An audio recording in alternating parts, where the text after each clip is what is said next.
Thank you for coming. This panel in the conference looks at blogging and uses of the internet in a global context, and we have several very interesting presentations that will be made by our panelists, John Kelly, Thomas Werner, Nitin Sawhney, and Yoani Sanchez.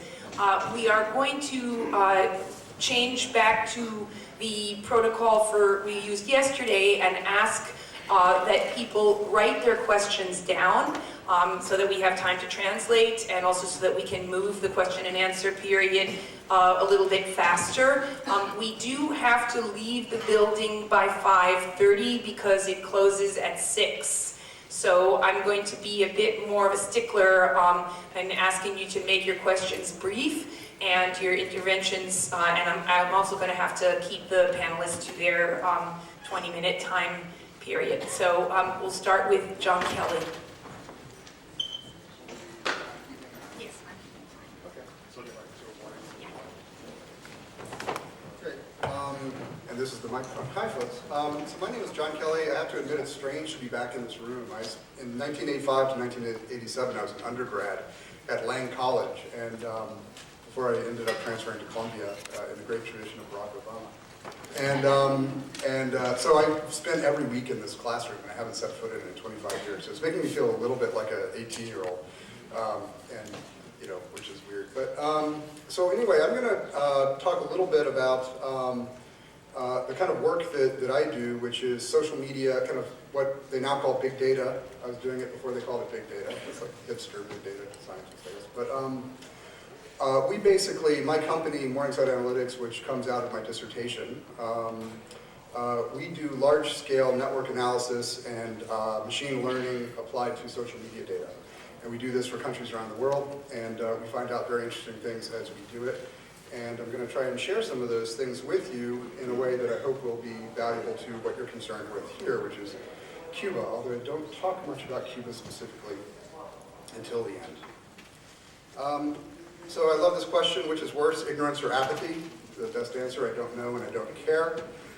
This is one of the perennial problems of research techniques like survey research, things where you're sort of forcing people to answer questions that they may or may not actually have an opinion on. One cool thing about analyzing online data is that people interact online because they do care about something. They don't interact around things they don't care about.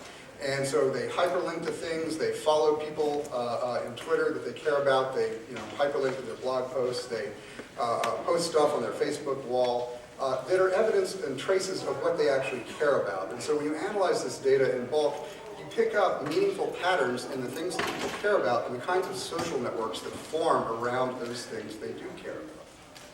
So I apologize that it's not super bright, but these are social network diagrams of 12 different international blogospheres. So every little tiny red dot you see up there is a weblog, and the pattern in each of these 12 languages is a reflection of who they are citing, who they're linking to in their blog roll. That network structure of these hyperlinks has a shape, it has a kind of cybersocial geography. And you notice that it's different for every different society, because in every different society people care about different things, they've got different politics, they've got different hobbies, they're culturally different, and we are basically mapping the pattern of that as it is expressed in their aggregate online activities. These just happen to be the languages. So the first time I did something that wasn't English was the Iranian blogosphere, and I was asked to do this for a large global NGO that had some people that were in jail in Iran. And so we thought if we looked at Iranian social media, social weblogs, we might find something that'd be interesting that might help them get these folks out of jail. It didn't have that effect, but it did end up leading to a study at the Berkman Center, where I've been also working as my sort of other hat as at Berkman Center for Internet and Society at Harvard, and we've done studies of a lot of different international social media networks there. But they wound up sort of taking the project in-house, and I worked with them for a year on a massive project to figure out what was going on in the Iranian blogosphere. The New York Times wrote an article about it, which you'll see sort of cast things in the frame of the time, which is a sort of frame that continues to exist, which is, the title here is Iranian Blogosphere Tests the Government's Limits. And this is sort of the way a lot of people think about social media and its political potential, is that it's a place, you know, what they've said about the Iranian blogosphere is it's a place where young Democrats come to oppose the regime. Not that that wasn't true, but that's a frame we hear again and again, which is the kind of you know, freedom potential of social media. So in this study at Harvard, we mapped out the Iranian blogosphere. This is what it looks like. Has anyone seen this image? Anyone familiar with this? Yeah. So what we discovered surprised everybody. So the young Democrats opposed to the regime are the yellow and green dots in the lower left. They accounted for a sort of small but important part of the Iranian blogosphere. They were not its most active part. They were one among several major zones that included poets. So the poets were just as active online as the young Democrats opposed to the regime. There were people blogging about sports and pop stars and stuff. And then what nobody expected and really blew people away, particularly in Washington, D.C., was the stuff that you see in the lower right. Conservative politics, those folks thought Ahmadinejad was the bee's knees. Religious youth, so young people sort of being enrolled into online activity, probably with a helping hand by the Besiege. And then the cyber Shia, which are extremely religious bloggers who love the supreme leader and think the regime is really wonderful. Nobody knew that this pro-regime activity was happening inside Iran because the story in the Western press, because everyone who was interviewed was an expat or somebody who wanted to tell the same story because they were a young Democrat opposed to the regime. The story that it was the young Democrats opposed to the regime was part of the story. But the other part of the story is that there are a lot of other folks out there too who are also using Iranian social media to get their message out and to communicate, including very regime-friendly folks. So I want to go through what I would say are sort of three cautions or three fears about the global role of social media in politics before getting to one hope. So three fears and a hope. First fear is governments are in the game. They really are. These are a collection, this is a social network diagram of Syrian Facebook pages. So this is going on right now. The ones at the top are pro-Assad. They support the government. They act as though, or they present themselves as being sort of young Syrians who are fans of the government and its wonderful leader. And on the bottom are the revolutionaries. This is a combination of the more Islamist elements and the more liberal elements who are cooperating right now there. But what you see is that the government is extremely active. A lot of the folks on the top are not actually independent human beings. We don't believe they are sort of agents of the government in one way or the other. This is just one example among many. We see this countries, I don't have to convince you about China, I'm sure, but Russia, other countries around the world that are authoritarian are in the game as well. They have thousands of accounts in social media, Facebook, Twitter, et cetera, that they control, and they are pumping out the government message. They are engaged on the playing field. This, by the way, is what happens when we light up the links. So you can see that there are most of the Facebook users connect to either one or the other of the pro or anti-regime cores, but there's an interesting tissue of interaction between them. Okay, that's fear one, governments are in the game. Fear two, the internet gives everyone a voice. Well, why is that a fear, you say? This is certainly one of the good things about the internet. One of the best is that everyone gets out there, non-traditional actors, subject populations, all kinds of folks who were denied voice in the past. Now they can have a political voice. So yes, I certainly think that is, our values are true in that respect. However, not everyone out there talking is necessarily good. So this is a map of the Russian blogosphere. We did a series of about 6 or 8 papers at the Berkman Center on Russian social media, weblog, and Twitter. This is out of the blog paper. So in this network, we can see that there's a cluster of what we call public affairs, mainly politics. Instrumental blogs are controlled by either commercial marketing firms or groups associated with young, the Putin youth. There's a couple of movements there that are pro-government that run sets of weblogs. And then there's a lot of cultural activity in Russia that's really interesting around literature and film, cinema, stuff like that. But all the stuff that we sort of like, looking from the outside, being sympathetic with the folks who are supporting Pussy Riot and opposing the government, that sort of thing, this is them. This is a cluster that's associated with the Democratic opposition in all of that mess.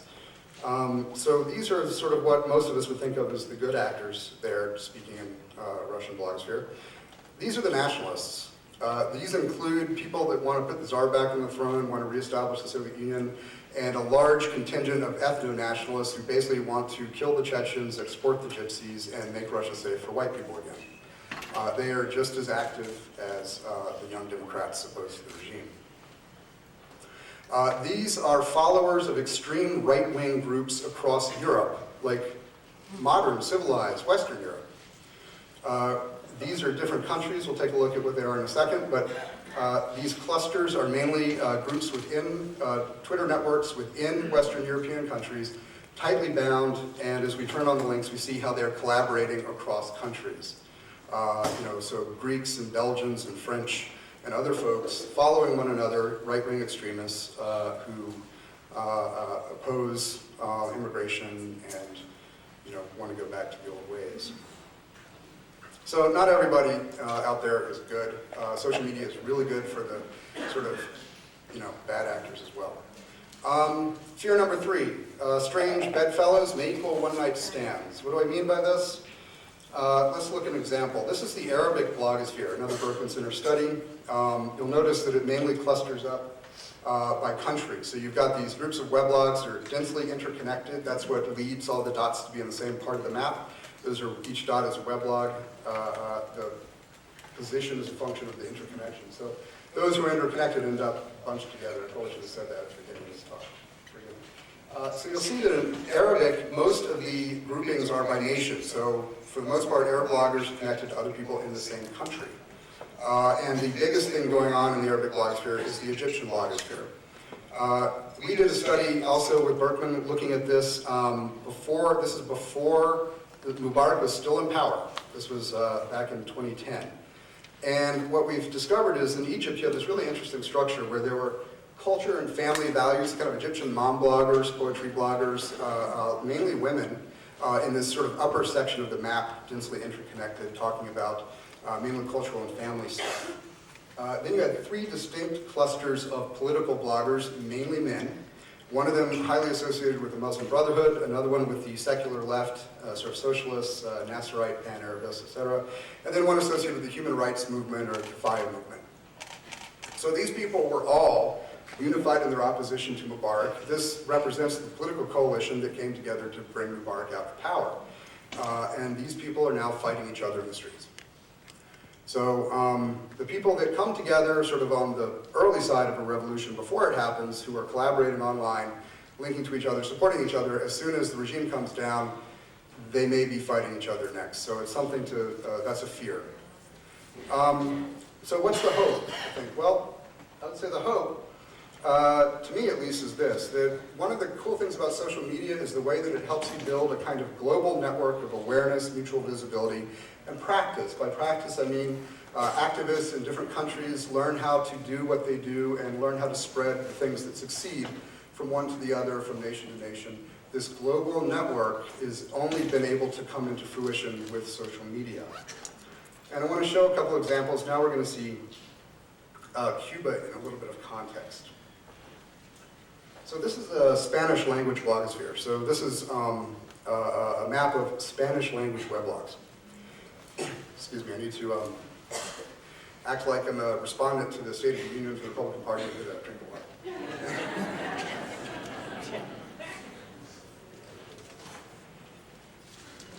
So there are a lot of different things going on in the Spanish language blogosphere.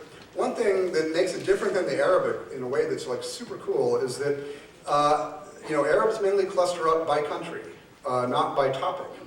And that happens a little bit here, but there are all kinds of transnational clusters in Spanish language, where people from different countries, but all speaking Spanish, come together around common issues and concerns, often cultural. So clusters around poetry, fashion, crafts, illustration and comics, pop culture, education or sort of educational technology, sports. These are things that sort of folks who speak Spanish from different countries will come together online about. Then there are political and news-oriented things, public affairs-oriented stuff that they come together around transnationally as well. So there are clusters like information technology, Latin American news, There's a socialist politics cluster, which is kind of socialism from around the region. Sorry, I skipped forward there. And an indie media cluster, which has indie media folks from different, mainly Latin American countries.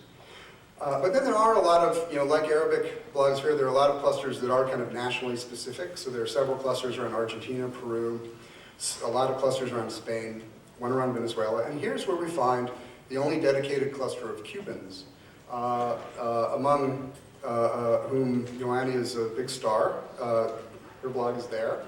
And this is mainly the young Democrats opposed to the regime. So I think we're looking at and we're not seeing anything here which is kind of pro-regime Cuban, although I think we will, part of the message I want to impart is that as things evolve, keep your eyes open for that. So the point here is that what's going on in Cuba, unlike, say, Iran, where people in Iran online are speaking Farsi, and except for little old Afghanistan, nobody else does. So they're isolated in the global internet, because people don't speak Farsi unless you're an expat or an Iranian. Cuba is kind of situated nicely in a very large field of cultural and political networked awareness that includes people from around the world, not just the region, but Europe as well. So I think that is good in that you have a sort of, unlike, say, if Cuba were a little island where everyone spoke a Cuban, which bore no relation to any other language, let's say it was like Basque, you probably wouldn't have the same opportunities for visibility and global cooperation and the sharing of practices and experiences that you do with Cuba. So internet, mutual visibility at a global stage at the grassroots level, I think that is a good thing. How many of you guys know this organization, Global Voices Online? Any hands? Okay, so I think this is one of the most awesome organizations out there in the world. Started by Ethan Zuckerman, who's now at the MIT Center for Civic Media. It is an organization that has enrolled volunteer bloggers and translators from countries around the world. And each of these volunteers kind of monitor the social media environment of their own country. And then the stuff that they sort of float as being exemplars or kind of best of what's going on in their own local blogospheres or Twitter spheres gets floated up and translated into English or a bunch of other languages and is available for the rest of the world to see. So this is a really cool organization. It's a prime example of the way in which online media help to create these networks of folks who can come together and share practices and just know what's going on with each other. So this is a map of all the Global Voices Twitter followers. And there's a lot of different kinds of folks in here. I'll just show a few examples. So we've got people that are clusters of folks that are focused mainly on international issues, so a global health-oriented cluster. There's a cluster around feminism, a cluster around the environment, a cluster around the Occupy movement. Then there are a lot of clusters that are people mainly associated with a certain country. So there's Egyptians, there's Africans, there's Spaniards, there's Chinese, and many other countries too. There are about 50 some odd clusters here. I'm just showing you about 6. So here is one organization out of many that is helping to connect people, activists, and the politically aware around all kinds of global issues and local issues through social media at the global scale. And I think this is makes it a good example of what I think the hope is. And just let's take a look at some folks you may have heard of, Wael Ghonim. This is lighting that map up with everybody in that network that follows Wael Ghonim. So you'll notice all the clusters to the right, those are Arab-speaking clusters tweeting in Arabic. They follow him, but a lot of other people do too. There's that global connectivity. Here's Ai Weiwei, the Chinese dissident.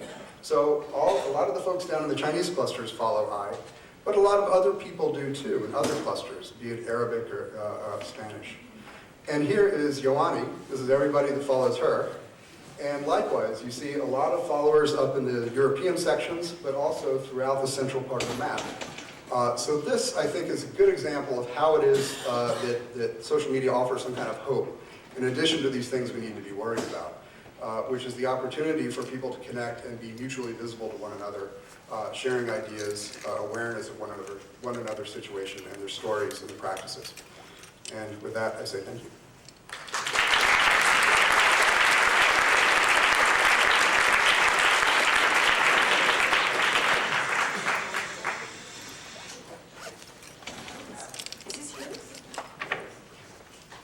So our Our next speaker is Thomas Werner.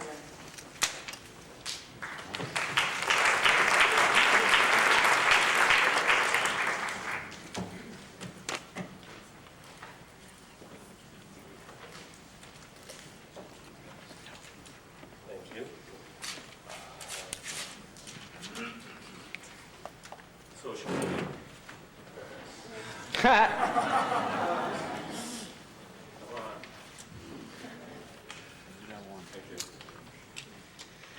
Nothing exists if it's not online, right? While I'm getting set up, I'd like to take a moment to thank the New School and NYU for their support and for making this conference possible.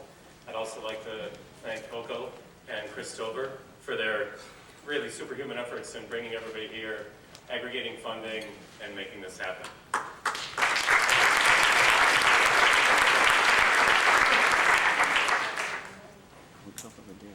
My area of interest is in Russia, and I'm in Russia. For the last 8 years, I've worked in Russia about 120 days a year, working in 33 cities with 29 cultural, educational, and governmental institutions, working on a variety of projects ranging from museum exhibitions to trying to institute contemporary educational reform to working with individuals in multiple cities.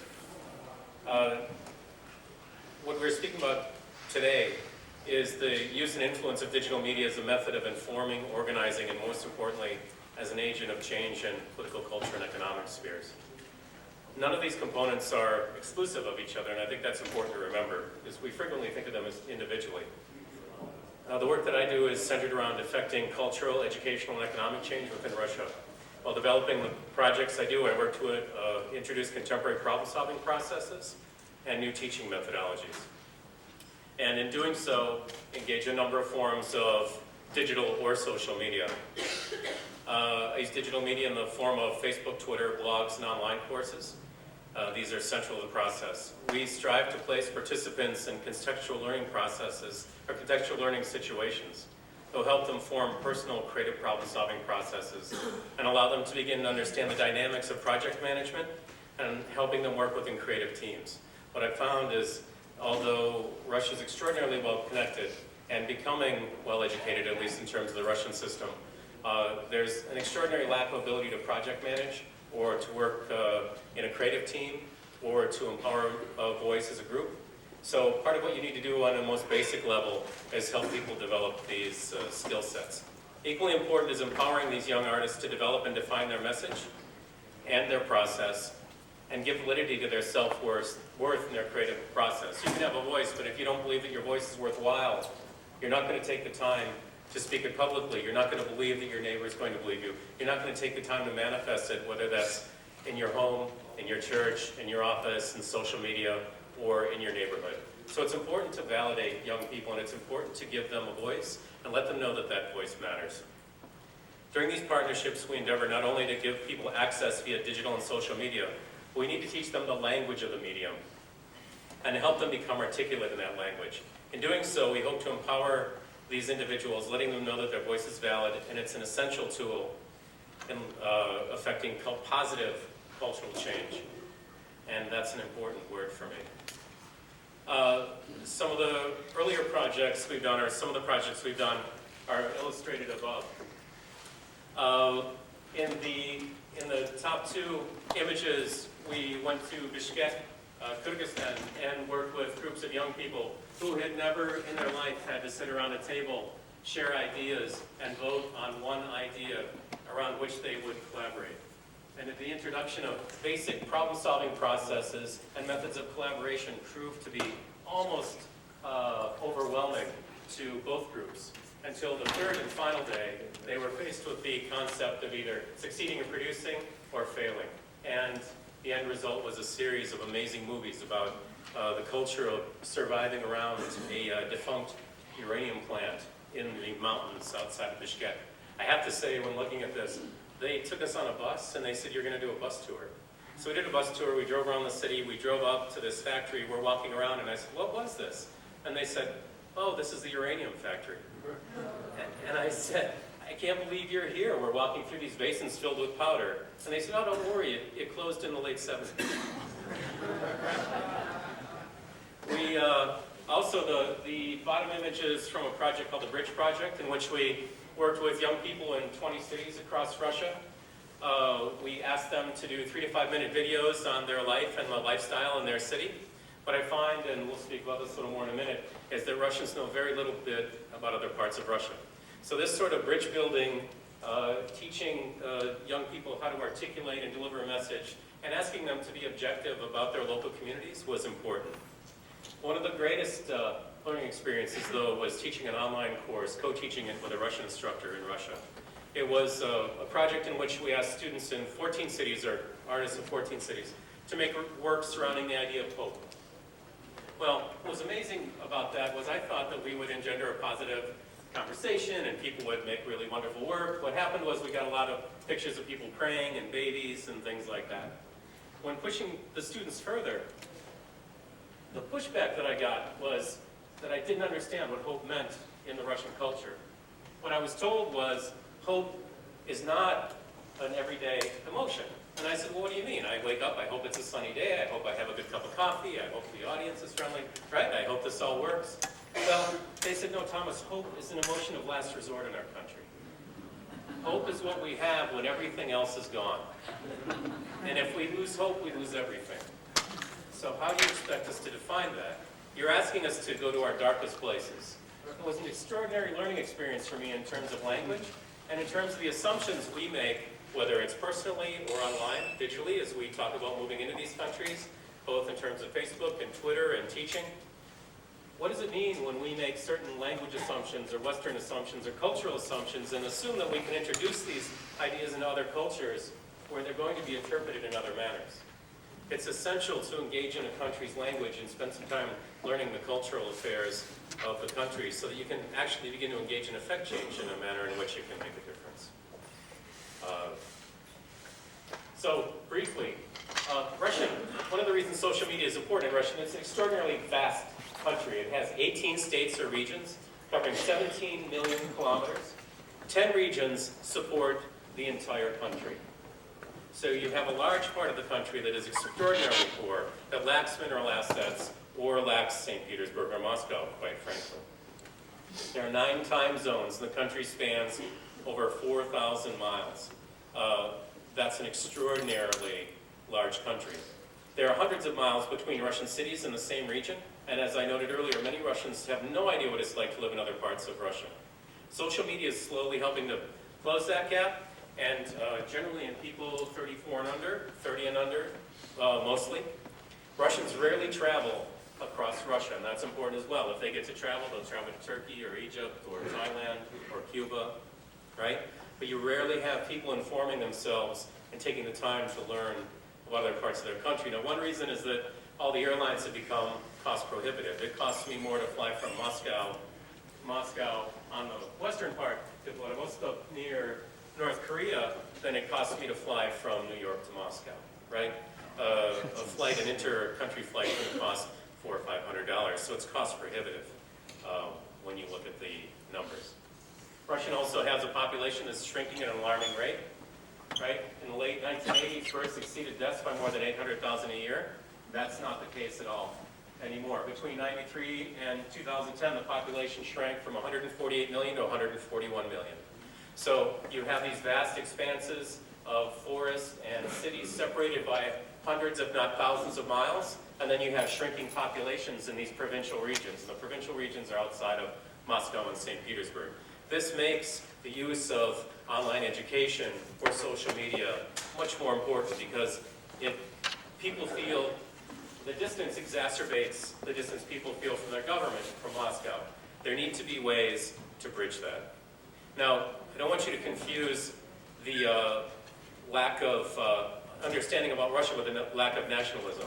Russians are extraordinarily nationalistic. They love their country. They might disagree with their president. They might disagree with what the government does, but they love Russia. And I think that's another important thing to understand as you begin to have a conversation surrounding the country. So the internet.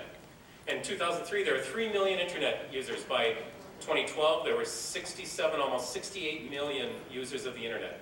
47% of the population, which is extraordinary when you realize that large parts of the country are truly not connected to the internet. There are 256 million mobile phones in use. 90% of the population has a mobile phone.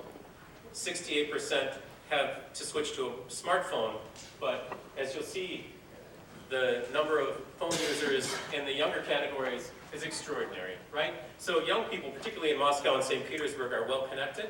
They do use internet on their phones, and they have internet at home. What you do find, though, is that a lot of these people can't afford high-speed internet at home. I shared an apartment in St. Petersburg for 3 years. In each apartment, I was able to get internet, but the cost and the rate of the internet varied, and it always slowed down at night. I still can't explain that. The same thing at the hotel. The internet always slows down at night. But you do have access. Now, unlike Cuba, young people are wired. Unlike China, I've never found censorship, even from the apartment, in terms of what I've been able to access online. You do have access to an extraordinary amount of anti-government information. To compare it with Cuba, right, the CIA says 14.5% of the population can't have access to the internet, whether that's at work or otherwise, but they also note that private citizens are prohibited from buying computers and accessing the internet without authorization. And in Cuba, only 10% of the population had a landline, and there were 1,300,000 mobile phones in use. The majority of them, if not all, without internet. Correct? So two very, very different populations. In terms of social media, the most popular social media site is Contact. Contact is Russian Facebook, for lack of a better way to put it. There are 40 million users in Russia. They stay ahead of Facebook by adopting everything that Facebook rolls out, Contact rolls out. They also disregard intellectual property rights. So if you're on Contact, you can download movies that haven't been sent to the theaters yet. You can download any music.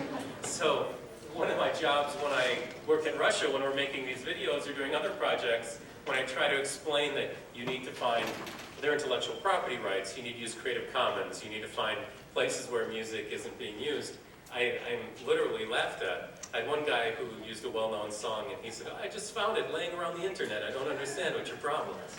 Right? It's great. So there's a completely different relationship to intellectual property and digital use. Let's see. Odnoklasniki is classmates.com.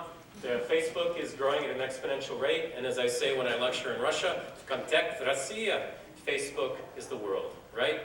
So if you want to connect with the world, they connect with Facebook. If you want to connect with other people in Russia, Contact. Most people have 2 accounts. Microblogging had 5 million users in 2012. Russia is the second most connected country in the world. 7.8 million or 7.18 million indexed Twitter accounts. 27% of Russians wrote at least one tweet in the month of September and November 2011. YouTube usage is second to the United States, and that's going to be central to some of what we're going to discuss in a minute. And Google Plus has 1.4 million users. So protest has always been a part of Russian life. And above are some images of and by underground and nonconformist artists during the Soviet period. The top left is an apartment exhibition that was banned by the Soviets. People who made this work and held these exhibitions were subject to arrest on a regular basis. Okay. We have the bulldozer exhibition, where people put their work up outside the city, and it was bulldozed by the government.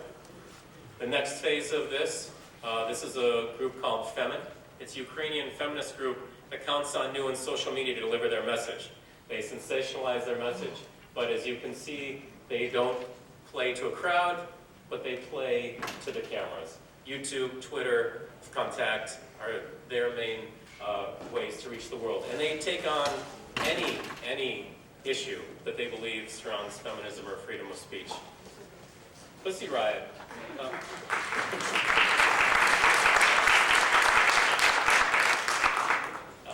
As I hear many of you know, their performance in Moscow's Christ the Savior Cathedral happened in February. 2 group members were arrested in March, the 3rd and later in March. One sentence was commuted, 2 are still in jail, 1 is freed on probation.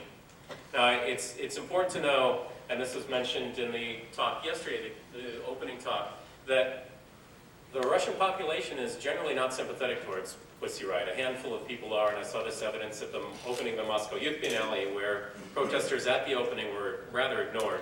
But it was really the work of international human rights organizations, well-known musicians, and other popular figures that changed the fate of Pussy Riot. Why? Because Russia wants to manage the conversation in this country, but also needs to attract international investment and wants to appear as a society that's open to larger conversations. And excuse me for moving quickly, but I'm on the clock. The elections were the big catalyst for blogging. There were election protests. In May 2012, 20,000 people took to the streets after Putin's inauguration. 100,000 people have protested last winter to end Putin's 12 years in power. A defining event was December 2011, when the Facebook group Saturday at Bolotnaya Square made a call for protest, and 38,693 people responded that they were going to attend. The police said 25,000 attended, the opposition said that 50,000 attended. There are also 10,000 attending in St. Petersburg, 3,000 in Novosibirsk, in Siberia, 4,000 in Ekaterinburg, and 1,000 in Vladivostok. There are pro-Putin groups online as well. On March 12th, 12,000 marched in support of Putin's re-election. And on December 6th, 23,000 pro-Kremlin demonstrators marched in Minznahaya and Revolution Squares. Alexander Navalny is the best-known blogger. He's a lawyer and an activist. He coined the popular phrase, the party of crooks and thieves. And that made, on a radio show on a small radio network early one morning, it made him instantly famous in the blogosphere. He is the most influential blogger. On March 12th, he was jailed following a protest of 20,000 after Putin was elected. He's been repeatedly jailed. Another blogger and opposition lawmaker, Dmitry Gudkov, has been exposing online the holdings of members of the Duma or the Senate outside of Russia, forcing 3 of the members to resign. Almost wrapped up. So, foreign funding. A lot of foreign funds have been asked to leave Russia. Ford has left, the Brits have left, Open Society has left, some of their own volition, some through pressure. It has left a large hole in the funding for small groups across Russia. So funding for nonprofits is a huge, huge issue. In the last year, the Duma passed a law stating that if you're funded by a foreign NGO... Okay, I want to thank Coco for bringing us all together. I was supposed to be on a flight to Guatemala this morning. Coco convinced me to change the flight and come and spend some time with you, and I'm very glad that I did after hearing Yoani speak. I've been hearing about Coco's organization with this for a year and a half now, and I was wondering what the commotion was all about, and it's really true that it's really significant monumental time to be talking about this and to have Yoani here with us. So I'm going to talk about 2 things, maybe very briefly about the work we do. My team here in New York, I'm at the New School, looking at how to use social media for social change. And then I'll switch gears a little bit, and you'll see why, because I think Coco wanted me to speak about my work in the Middle East and related to Cuba, which is a very, very difficult task, as I discovered as I was making my slides yesterday. But very briefly, because I think it's a good prelude to what John mentioned, these patterns of social media that we've seen. Now, I'm all for seeing activism online, but I also believe that there is an immense importance of doing activism in place, in real communities, as we saw in Occupy Wall Street. Occupy Wall Street wasn't happening just online, it was mostly happening in the physical spaces of our city, and it was very, very crucial that we were able to sort of bring masses to the hearts of the city and talk about these issues of social change in a very extended dialogue. So many of us, including some of my students who are here, were working in the Occupy movement, but we're also, as researchers, activists, designers, bringing together some of the issues that are not Occupy through what we call hackathons.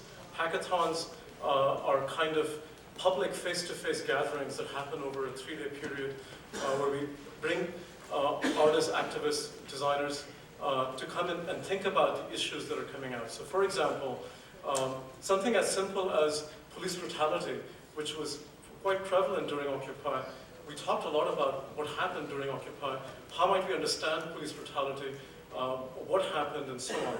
And we found very quickly that if you looked at Twitter data, you could actually figure out that there were certain badge IDs of policemen who were doing some of the most egregious crimes.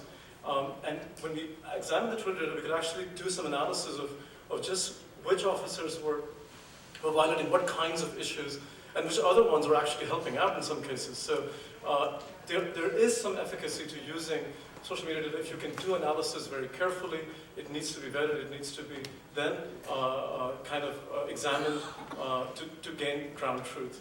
We've done a number of projects like this, and I won't get into the visualizations of different kinds of social data when police in New York does stop and frisk, stopping immigrants. We have data from the city as well as public data that we're collecting, and we're trying to make sense of that so that we can hold the city accountable to its moral and ethical standards. So I think hackathons are a great way for civic hacking, for understanding how we can actually analyze and make change through an action agenda, not simply by tweeting, not simply by complaining about what's happening, but actually having an action agenda, working towards analyzing these issues and then acting on it. So I'll leave it at that. We've done these kinds of workshops in Moscow. I was there last year with my team, and we're also looking at the Occupy Moscow movements and what kinds of issues are happening in the city of Moscow. But I'm going to switch now to a place where I've spent a little more time, which is Palestine. And I was really trying to find a way to kind of understand what's happening in Palestine and also understand it through the lens of Cuba.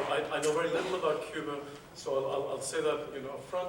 But I think there are some of the processes of repression and resistance and revolution that are actually present in these. And I'll try and make those parallels as naive as it may be.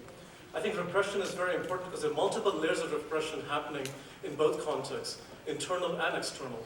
And I want us to come back to that because I think it's very crucial to understand how those are playing out and how they're affecting the way resistance and revolution is happening. Revolution is not the only term. I think we should also be looking at forms of resistance. This is a pretty common sight you might see in the Palestinian territories, protests of this sort, and Che Guevara obviously is a huge icon in that context for all kinds of reasons, whether he's a pop figure or whether it's his communist ideology. I went back and I looked for, I found this image of Che Guevara many years ago, and I wondered what was going on. If you might imagine, this is actually in Gaza, when Che visited Gaza in 1959, shortly after Castro took over the Cuban government. And Che Guevara was out there meeting with the PLFP, the Palestinian Liberation Organization, and many other groups, trying to look at kind of what those movements were going through and how his work might be of effect over there. On my trips to Palestine in the last 7-8 years, I've been seeing this Che's icon, all over. Before we had social media, we had graffiti. And it's important to remember that a lot of messages and memes were being spread through graffiti, through walls, and this is still the case in Palestine, where internet connectivity tends to be a challenge in some cases. But if you see in the middle, there's also another face that most of you probably don't know who that is. And I didn't know who that was. And then I found these other posters, not only in Palestinian refugee camps in Lebanon as well. Sort of Che with this woman that was very intriguing, and her name is Layla. This is Layla Khalid, and she was one of the early members of the PLFP, working in the 60s and 70s. And this is a kind of, she's become an icon like Che for the Palestinians. This is an artist who did this work in 2011 at Birzeit University, and it's 3,500 lipsticks that are all displaying her face. So, I mean, it's very whimsical. It kind of questions femininity and struggle in very interesting ways, but it kind of tells you what Layla Khalid means to Palestinians, and why is that? Layla Khalid was the first ever hijacker, woman hijacker, who hijacked 2 airplanes in 1969-1970. There were no casualties in those hijackings. They were mostly political statements. And she had 6 plastic surgeries done to her face, each time to hide her identity. And so when she was interviewed many years later, how could you go through so many plastic surgeries? She said, well, women go through this all the time to become beautiful, but I was trying, but they're not making their minds beautiful. They're not understanding how to think about ideological struggles. So she was very much ideological at the time, but very quickly, after being detained the second or third time, disavowed violent struggle and has been more a voice for peaceful resistance. She is an important icon for Palestinians because, as you'll see, many bloggers actually also assume her iconology and assume her role, but they're no longer using airplanes. They're using very different kinds of sophisticated social media techniques for their struggle. For anyone who doesn't have a 101 of Israel-Palestine, I'll give you a very quick one. 1946, this was sort of the map of the Palestinian territories.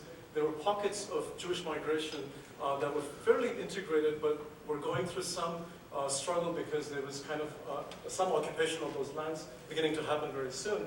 The British had been in Palestine since 1922, after the Turkish mandate, and were trying to sort of end the British mandate in Palestine around this time.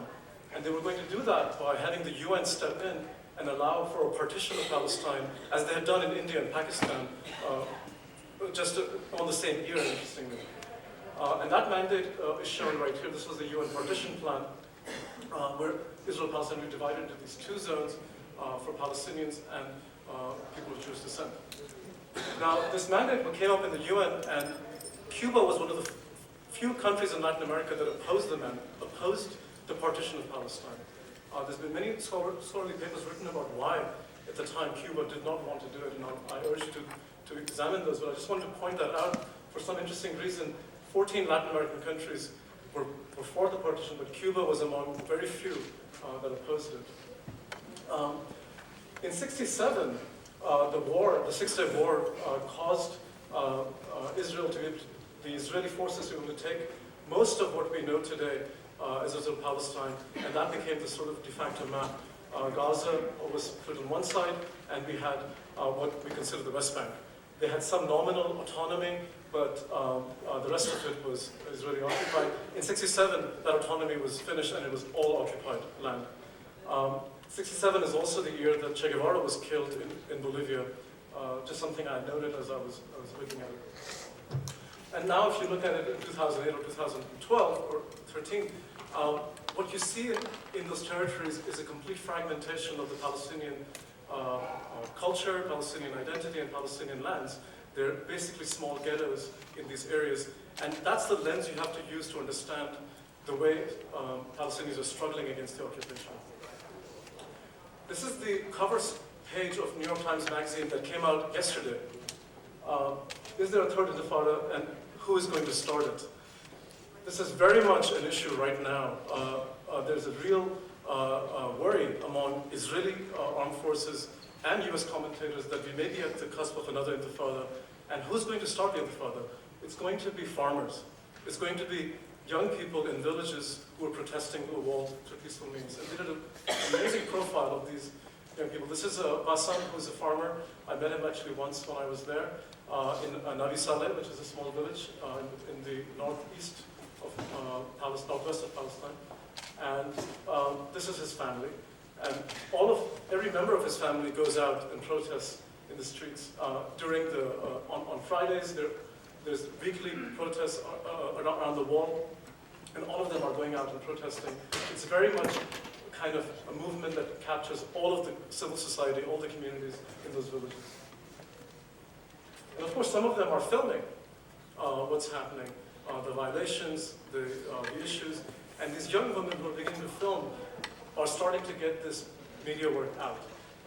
There's been, just in the last 20 years, a lot more media out there because of this. A number of organizations, including an Israeli organization, I have to say, Israeli activists are working hand in hand with Palestinians in this struggle. It's not simply a Palestinian struggle, it's very much a social justice struggle.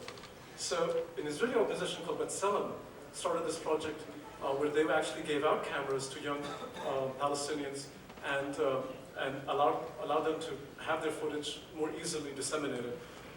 I've worked with this organization, I know them well, but I also had many problems with the way this was done, because it also endangered the lives of these young kids in ways that they probably weren't ready for, and the trainings, in my opinion, were problematic. So what I did in the last 7 or 8 years, started another organization, another entity, a collective called Voices Beyond Walls, which was very much about storytelling, about trying to tap into the aspirations, dreams of these young children in refugee camps. And we worked with about 12 to 15 refugee camps all over the Palestinian territories, West Bank, Gaza, East Jerusalem, photography, video, theater. And we did a number of focus groups. This was in Gaza, but I was doing focus groups with mothers and their children about the traumas they're going through, what issues they're having, and how storytelling might be a way to work with this. And very participatory modes of action. So this was a workshop with about 15 to 20 kids in Jabalia refugee camp in Gaza, and we're using things from theater of the oppressed to photography and video. And we also use a lot of mapping. So we had kids from 2 different parts of Jerusalem, the old city of Jerusalem and the refugee camps, actually go to each other's neighborhoods and map each other's neighborhoods and draw these sort of psychosocial cognitive maps of safe places to go, of places that had particular meaning to them, and so on.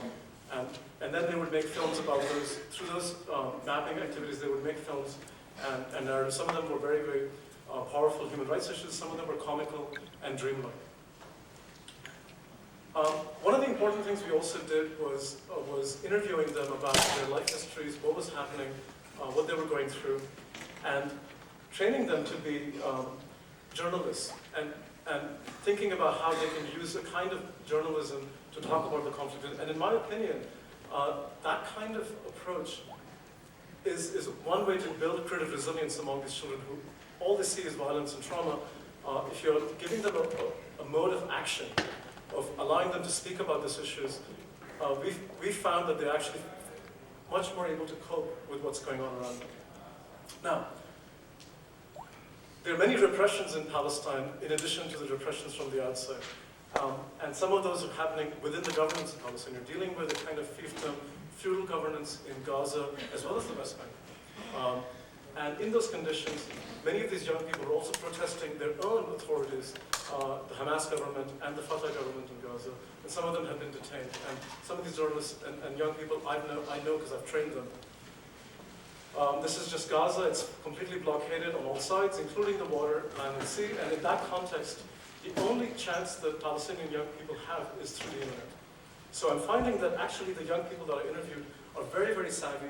They have many friends around the world, and they're on social media, especially young girls, who are not able to go out in the same way as the young men are, so they're far more active online.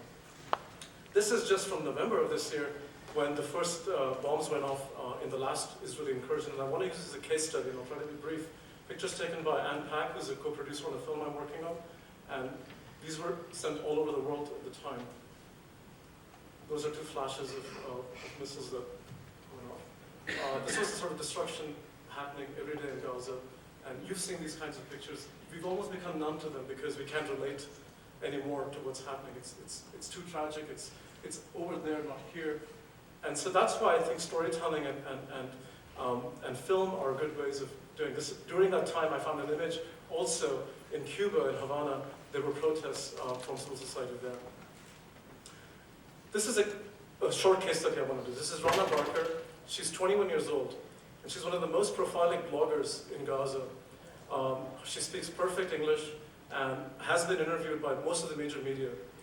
And she's been writing many, many stories about how, blogging and being a citizen journalist has helped her personally to deal with the conflict, but also helped her build a kind of image of what Palestinians are for the society.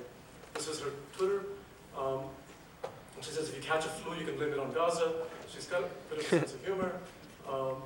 And this is the New York Times. I picked up her blogs. And of course, the other side also is tweeting her back to her, in many cases, in not very relishing terms. Now, I want to say this. Social media, as John was saying, is an equal opportunity employer. Everybody's using it, including the Israeli army, which is extremely sophisticated in the ways that it uses social media. They have their own social media websites, they have their own Twitter blogs, and they announced the assassination of one of the leaders of the Hamas movement on the day before the war started, just on Twitter with videos of that. So they have a very sophisticated campaign of course, kind of telling their side of the story. What was interesting is that Rana's father got a message, a text message from the IDF, the Israeli Defense Forces, saying, stay away from Hamas elements, the next phase is coming, and so on and so forth. They used to drop little leaflets, and now they're sending text messages. It's a kind of intimidation, and it's part of the kind of play of war where social media is becoming very much integrated.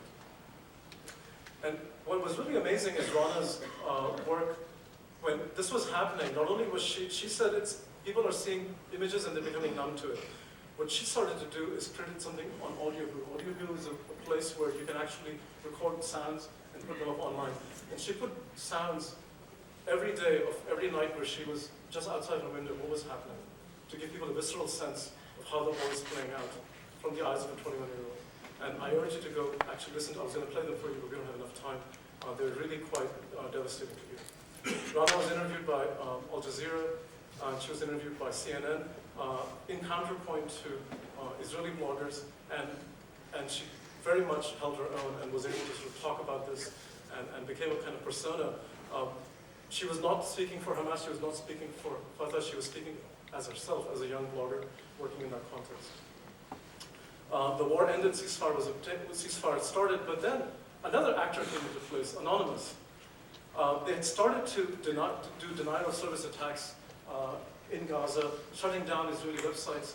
Why? Not because they only support Palestinians, but because Israel was threatening to shut down the entire Palestinian internet, because they didn't want Palestinian voices to be coming out.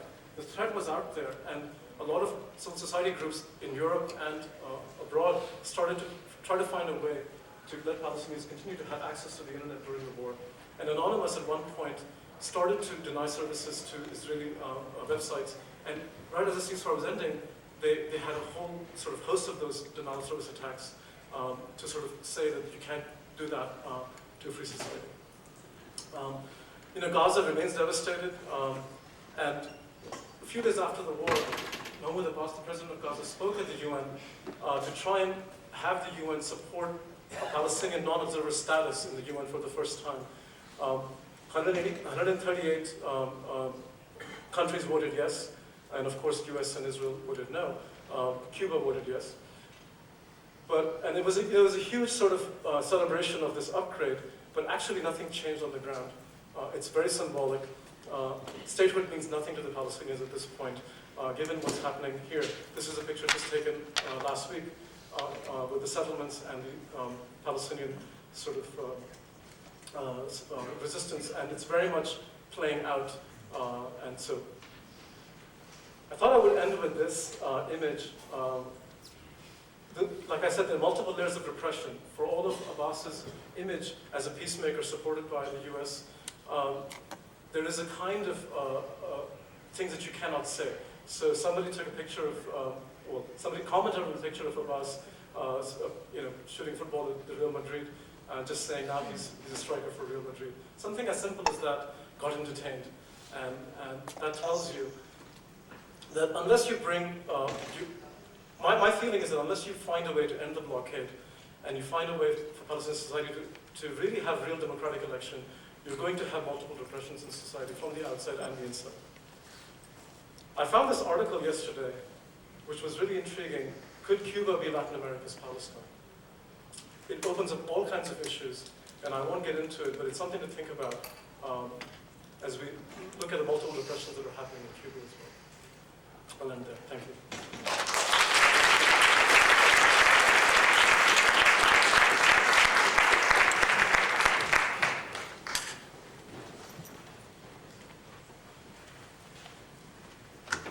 Okay, so now, ¿te quieres quedar sentada ahí o te quieres venir para acá? Okay, so now our last speaker for the panel is Yoani Sanchez.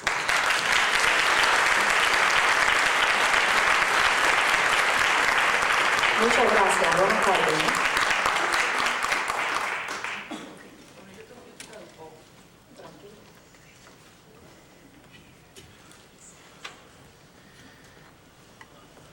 Hace unas semanas, en mi blog Generación Y, salió publicada una entrevista con un joven llamado Eliezer Ávila, un joven graduado de la Universidad de Ciencias Informáticas de Cuba, de Ciudad de La Habana. Okay, a few weeks ago, an interview was published on my blog with Eliezer Ávila, who was a graduate of a technical information university in Cuba. ¿Qué importancia tenía tiene esa entrevista? Fundamentalmente que Eliezer Ávila había pertenecido a la llamada Operación Verdad. The importance of that interview was that Eliezer had been part of Operation, ¿cómo se llama? Operación Verdad. Operation Truth. La Operación Verdad es una de las tantas respuestas que el gobierno cubano ha dado a el fenómeno de la crítica y la disidencia en Internet. So this is one of Cuba's moves, or the Cuban state's moves, in relationship to or against the phenomenon of dissidence on the Internet. Es una operación que se basa fundamentalmente en la presencia de un discurso ideológico en la web, el discurso ideológico gubernamental oficial. So it's basically it's a manner of operating has to do with the ideological structure that is on the web. A través de varios métodos. ¿Cuáles son los métodos que lleva a cabo la Operación Verdad y que Eliezer Ávila explicó en esta entrevista? So what are the tactics used by Operation Truth? That's what Eliezer explained in the interview. En primer lugar, la distorsión de información en los foros, o sea, soldados informáticos que durante una jornada laboral o durante varias horas al día se dedican a colapsar los foros con temática cubana con la versión oficial de los hechos. So one of the tactics is to intervene ideologically in different forums or spaces. La Operación Verdad también incluye el hackeo, o sea, el ataque tecnológico a sitios críticos, como pueden ser blogs de disidentes, pero también sitios de noticias, al estilo NTN24. So the second tactic is hacking, intervening in sites where dissidents express opinions. La Operación Verdad, según explicaba Eliezer Ávila en una entrevista que les invito a ver, incluye la creación de blogs, falsos blogs, fundamentalmente anónimos, para difundir precisamente esa verdad, esa opinión oficial. Another tactic, the third tactic, is the creation of official state blogs that are actually masquerading as independent and are expressing the opinions of the state against the bloggers, the independent bloggers. Incluye también la creación de blogs y espacios dedicados exclusivamente o casi exclusivamente a denigrar a figuras y activistas del sector crítico. There are blogs that have been created by the Cuban government that are specifically directed at attacking the independent bloggers. Porque el gobierno cubano se ha tomado la Internet como un campo de batalla. Because the Cuban government has taken on the Internet as a battlefield. Un campo de batalla ideológica que, al igual que el campo de batalla en la vida real, hay que aniquilar al enemigo. So in the same way that you would have to annihilate the enemy on the ground, they are working with the idea that they have to annihilate the enemy on the Internet. Ha llamado a esta batalla ideológica muy desigual una ciberguerra, ¿no? And this very uneven or imbalanced battle is called a cyber war. Hace 2 años se desclasificó, se filtró un video en la web donde este hombre, que en un principio no se sabía su nombre, pero después se supo que se llamaba Eduardo Fontes, explicaba las estrategias de la ciberguerra. A couple of years ago, a video was leaked to the web that was produced by the Cuban state, and this is a policeman in Cuba explaining the tactics that are used by the Cuban government online. Frente a un auditorio de militares y oficiales de alto rango que por sus rostros parecían no entender mucho. So he was standing in front of an audience of military people who seemed, from the way that they looked at the video, not to understand very much. Este hombre les explicaba cómo la nueva estrategia imperial consistía en la creación de blogs disidentes dentro de Cuba. So he explained to them that this was a new a strategy of imperialism to create these so-called independent blogs in Cuba. Y también les enseñaba la importancia de combatir estos espacios virtuales con la misma agresividad y con la misma respuesta contundente que en la vida real se combaten las demostraciones opositoras. And he explained how it was necessary to use the same level of aggression and intensity in combating this presence as one would on the ground attack the opposition. O sea, el meeting o el acto de repudio que todos los cubanos conocemos de nuestra Cuba física, nuestra Cuba real, trasladado al ciberespacio. So what was happening here was that the acts of repudiation that all Cubans are familiar with that happen on the ground were being transferred into the virtual sphere. Rodeado de un lenguaje bélico, de una agresividad verbal y una tendencia a la destrucción de la reputación de los bloggers independientes, la ciberbatalla marcha viento en popa, o sea. So this cyber war is characterized by the same kind of denigrating language of attack against the bloggers. Uno de los objetivos fundamentales ahora está enfocado en Twitter. One of the battlefields of the present is Twitter, the world of Twitter. Y recae fundamentalmente, el objetivo fundamental es la tuitósfera alternativa cubana. Unas 120 personas que desde Cuba utilizan la red social Twitter a través de mensajes de solo texto. So there are 120 people in Cuba who are using Twitter and communicating via Twitter. Para enfrentar a este sector crítico de tuitóferos, el gobierno ha creado una tuitósfera oficialista, una contra-tuitósfera. So to combat this group of 120 people, the Cuban government has created an official Twitter sphere. Soldados de la web que el propio Eliezer Ávila describía como un grupo disciplinado al que le estaba permitido responder pero no leer. So these virtual soldiers, Eliezer explained, are permitted to not to see but to respond.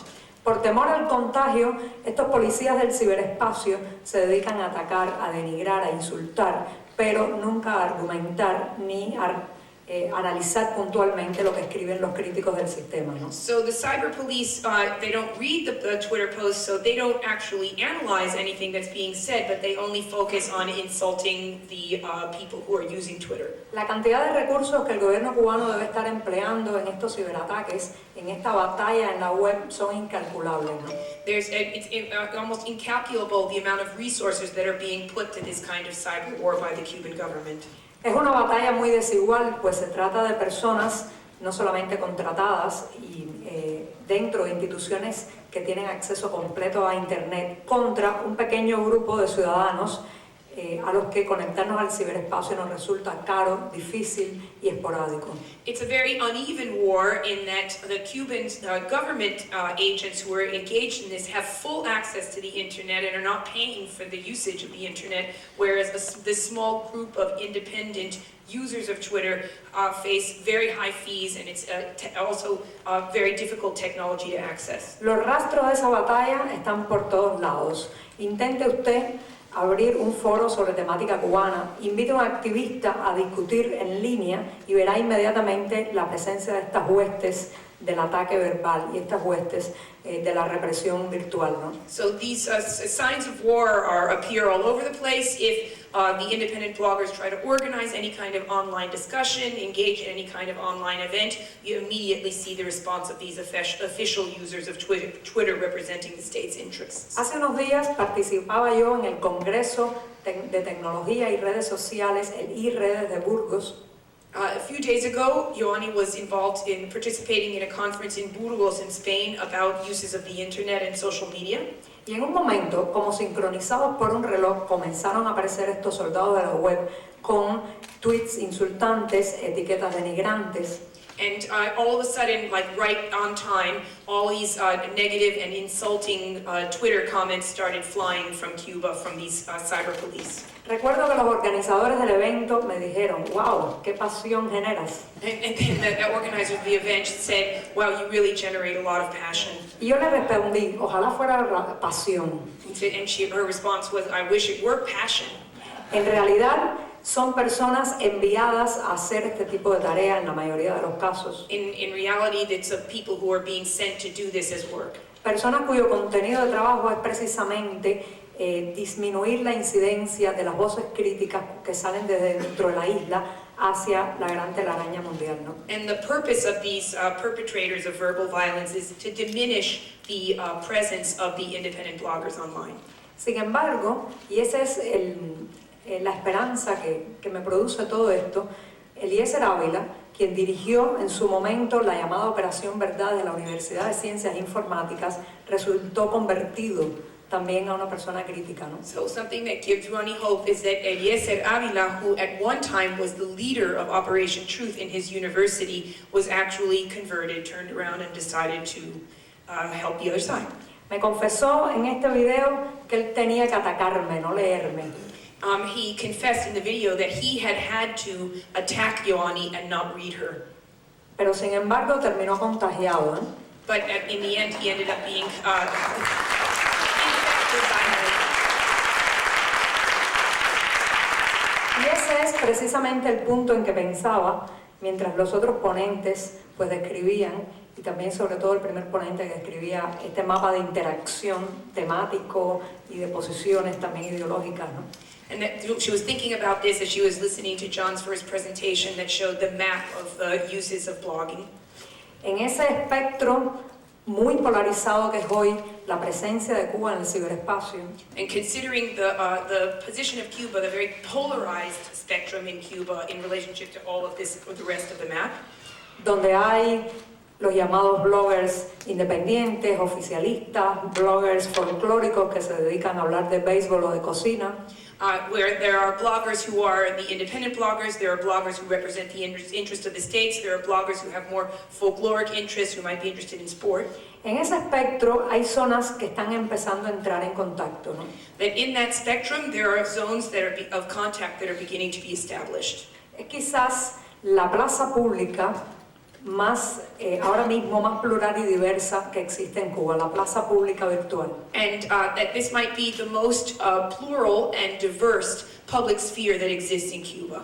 Y allí está ocurriendo un proceso inédito en la Cuba de estos últimos 50 años. Un proceso de aproximación de ideas, un proceso de debate que a veces se comporta más como gritos que como ideas, pero está ocurriendo, ¿no? And what's happening is that these different factions and sides are facing each other in a process that has been going on for a very long time, but that they're finally actually coming into confrontation and having to deal with one another. Y créanme, los contagiados son cada día más, ¿no?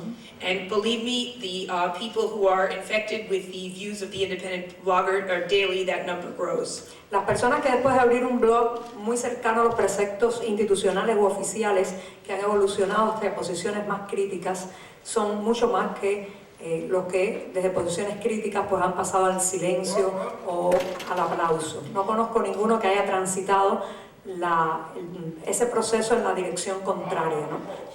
Pasan del aplauso a la crítica, no viceversa, ¿no? The tendency is much larger for those who begin by representing the interests of the state to move towards criticism than it is for those who are involved in criticism to be silenced or to silence themselves. De manera que la ciberguerra, ciberbatalla, ciberconfrontación ideológica que se está dando en la web en Cuba, yo resumiría que tiene como característica una desproporción de fuerzas en el bando oficial. So that even though there's a disproportion in terms of the balance between how much force is involved in the interests of the state versus the independent bloggers. Y sin embargo, esa desproporción de fuerzas, de recursos, de internet, prácticamente todo el día que está en las manos del discurso oficial, That the majority of the force and the power is in the hands of the state. se une a una gran limitación en las temáticas a abordar. But it's also marked by a very severe limit in the themes that can actually be addressed. En posiciones de soldados que en la web quedan en evidencia. And the soldiers who are engaged in this battle are very often unmasked. Falta de argumentos, exceso de gritos. They lack rational argument and they are excessive in their screaming. Y del otro lado, un grupo pequeño de personas con muy pocos recursos, con muy pocas posibilidades de conectarse a internet, pero con temáticas más cercanas a la realidad, ¿no? And then on the other hand, you have the independent bloggers who have a lot more trouble accessing the internet and face a lot more challenges, but actually have real arguments to present. Como ha pasado en otros fenómenos de la vida nacional, por ejemplo, el propio periodismo oficial, todos aquellos que se han acercado a posiciones más críticas han terminado siendo absorbidos por las posiciones más esquemáticas y más inflexibles, ¿no? But in the world of journalism, of print journalism, those who start out in a more kind of official position, ¿tú dices de que empiezan con lo oficial y van hacia la crítica o lo opuesto? No, del oficial a la crítica. The same in journalism, that they are also, those who begin in a more official position representing the state's interests are also moving towards a more critical position. Incluso bloggers que estaban en plataformas que quizás pues o tenían blogs un poco más críticos que tocaban las realidades de ángulos no tan cercanos al oficialismo han terminado con sus bitácoras cerradas o sencillamente pues colgando un cartel de vacaciones en la portada, ¿no? Yes, some of these journalists who begin through official channels, when they become more strident and more critical in their discourse, they have been forced to shut down and they basically hang up the sign saying that they're not working anymore. En el sector de los blogs institucionales está ganando el extremismo ideológico. Well, what's winning in the official sectors of blogging is ideological extremism. Está ganando las posiciones más cercanas al oficialismo. What are winning are the positions that are the closest to the official state line. Sin embargo, percibo que en el sector de los blogs independientes está ganando la pluralidad. But what's winning on the independent side is pluralism. Un ejemplo de eso es Voces Cubanas. The evidence of this is the phenomenon of Cuban voices. Así que la desigual batalla ideológica en la red So even though that there's this uneven battle online, está 0-0. Ellos tienen la fuerza, nosotros la verdad. they have the force and we have the truth.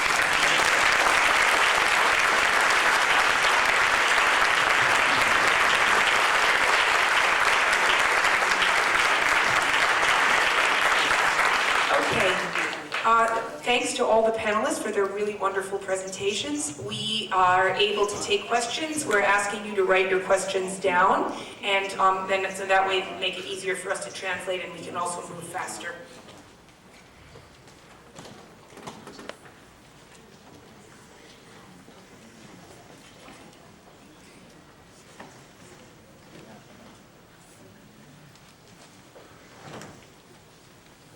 Okay. Well, I think it's not possible because they're very different, okay? I think that this is a question to Yoani because she's the only one who got a passport recently, correct? Okay, so I'm going to read it in English and Spanish. ¿Crees que el hecho de haberte otorgado un pasaporte responde a una estrategia por parte de la seguridad del Estado? ¿Pensarán que Yoani Sánchez terminará ¿qué es esto? Aburriendo a la gente una vez fuera de Cuba? Aburriendo a la gente. Okay, so I couldn't read the writing. Okay, so do you think that the fact of having been given a passport has something to do with the interests of state security? Do you, will they think that Yoani Sanchez will end up boring people once she's outside of Cuba? La obtención de mi pasaporte es otra de las batallas ganadas precisamente por la red y el ciberespacio. Yeah. Getting the passport was actually one of the battles, another of the battles that were won by the cyberspace. No creo que sea tanto un gesto magnánimo del gobierno, un gesto de flexibilización, sino sencillamente el reconocimiento público de que ya no podían mantener más tiempo la isla como una gran aldea medieval con las murallas cerradas. This was not an act of kindness from the Cuban regime, but a way of recognizing that they could no longer keep the island like a medieval city under siege. Así que si la idea del gobierno es dejarme salir para recibirme con un acto de repudio en cada lugar, bueno, pues yo pienso que el costo político de permitirme negar estos micrófonos me será más caro de pagar. The Cuban government's idea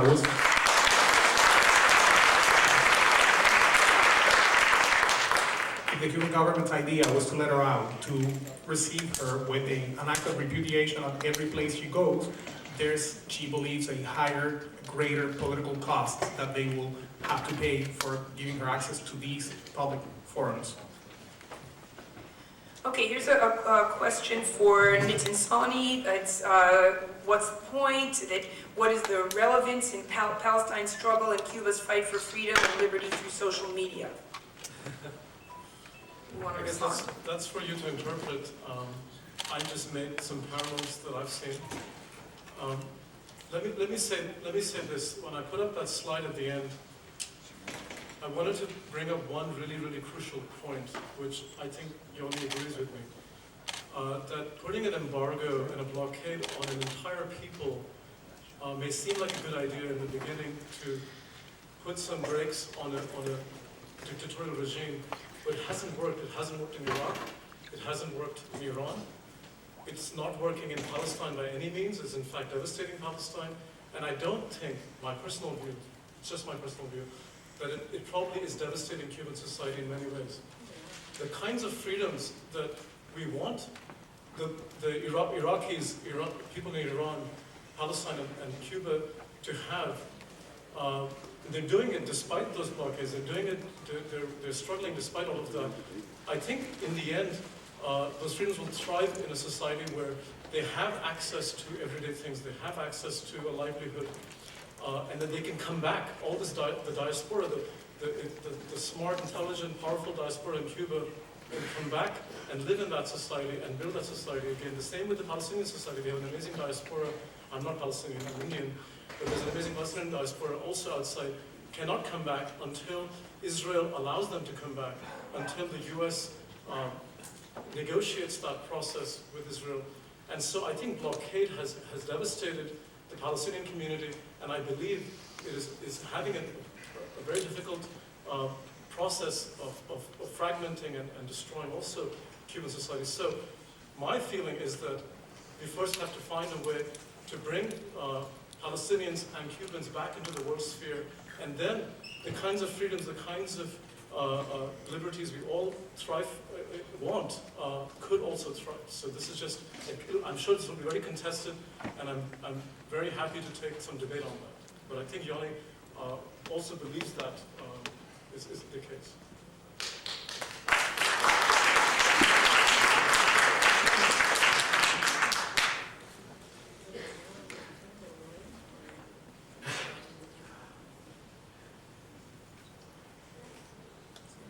Okay, well, I'll go on. I thought that she was going to answer. Yoani, Thursday you said there are so many violations of human rights in Cuba, too many to name. Please give your definition of universal human rights and name just 5 violations of human rights experienced by the majority of Cubans in Cuba. 5.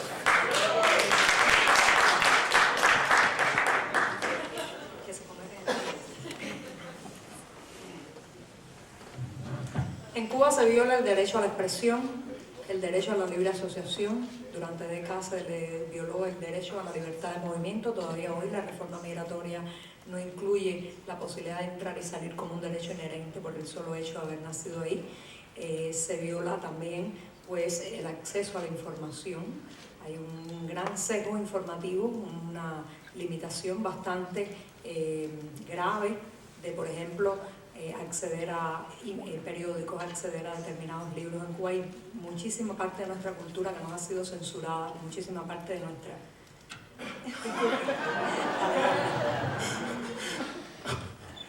There are many violations in Cuba. One is the freedom of expression. The second is the freedom of association. The other one was the freedom of movement, which has been violated until it continues to be violated in spite of the migration reform that was just put in place by the Castro regime. But there's also the access of freedom to access information. En Cuba se violan también parte de nuestros derechos económicos cuando durante décadas pues, no se permitió el ejercicio, por ejemplo, del trabajo, o sea, de la existencia de un sector privado, la existencia del trabajo por cuenta propia. Ahora se permite, pero con una cantidad muy limitada de profesiones y más bien profesiones de corte de servicios, profesiones de corte manufacturero, pero no el ejercicio independiente de profesiones diplomadas. There's also another right that is being violated, which is the right to... Oh, yes. Oh, yes. The other right is the economic violations, where Cubans are not allowed to, until now, have not been allowed to work on their own, by their own. The only legal employer is the government until very recently. And now that some of these jobs have been allowed, they are normally they tend to be towards manufacturing and crafts, but not things that are from people who have graduated, and have college and master's degrees. En Cuba se viola el derecho de los ciudadanos a acceder a Internet. Yo soy de las que defiende Internet como un derecho humano también, ¿no?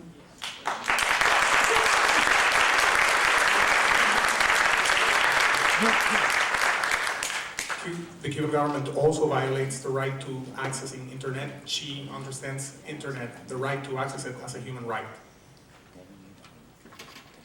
Okay, yeah, puedo seguir la pregunta siguiente. Okay, question again for Yoani. It is well known that the U.S. State Department tries to destabilize the Cuban government.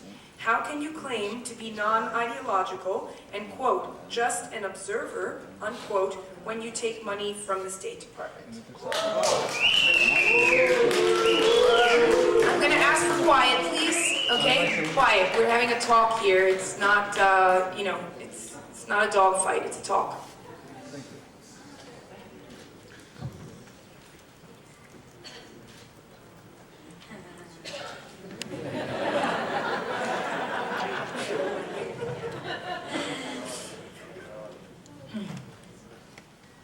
La coincidencia de objetivos no significa sumisión, ¿no?